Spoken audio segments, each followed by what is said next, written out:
Good evening. It rained, which is a blessing. And uh,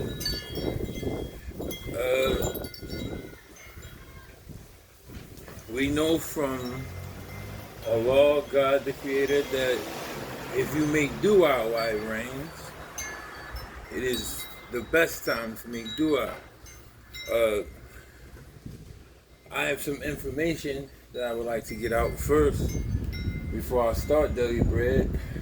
Today's Daily Bread will be on genocide. Once again, Daily Bread will be on genocide because I feel as though, in my humble opinion, that we are in a time of genocide, but our younger generation, who might not have been raised when this genocide was occurring, might not know what genocide is.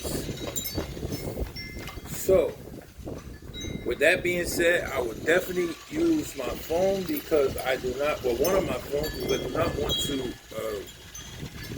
give you, it is too much information for me to give you by memory. Now,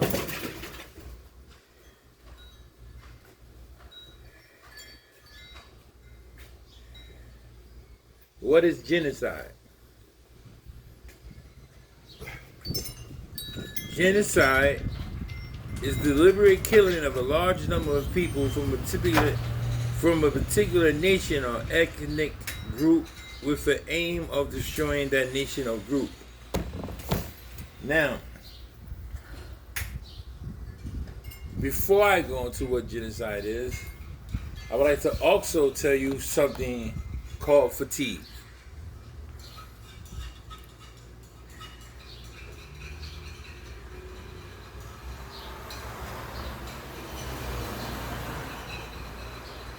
What is fatigue?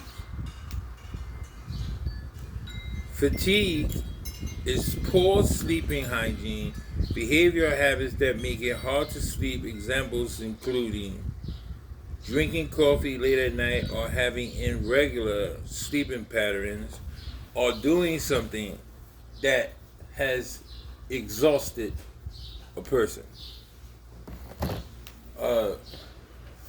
Starting Friday, because of fatigue, I will be going on a 2-week vacation from social media and also from Daily Bread.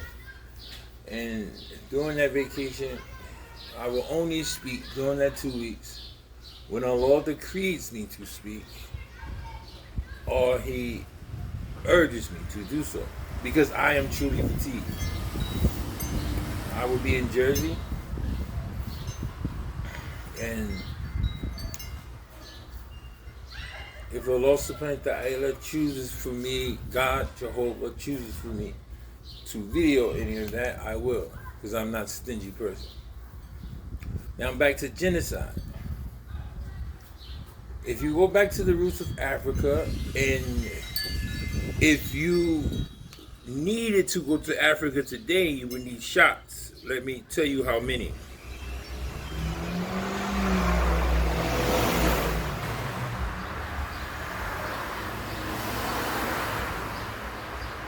How many shots do you need today in order to travel to Africa?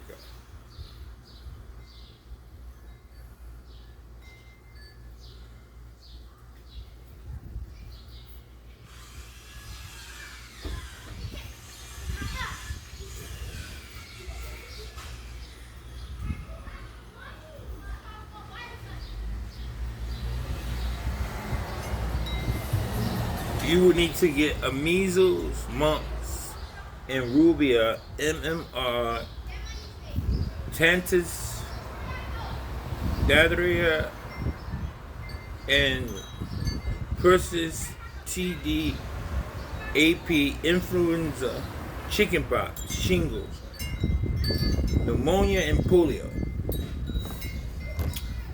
I don't know how many that was, but it was a few.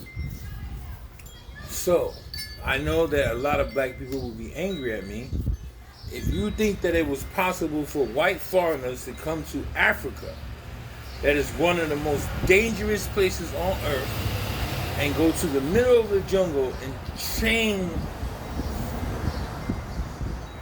black people who were skilled in their country, who were skilled in their native lands, including the animals and diseases and how to avoid lions and fight hyenas and stuff like that, then you are mad. They had help from my own kind,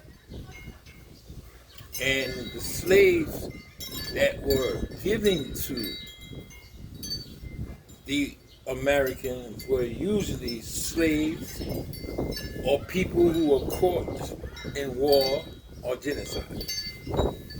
Now, in genocide, they will cut off the nipples or the titties of the women so they could not breastfeed the children. They will castrate or cut off the penis of the men so they wouldn't populate, or simply just kill them.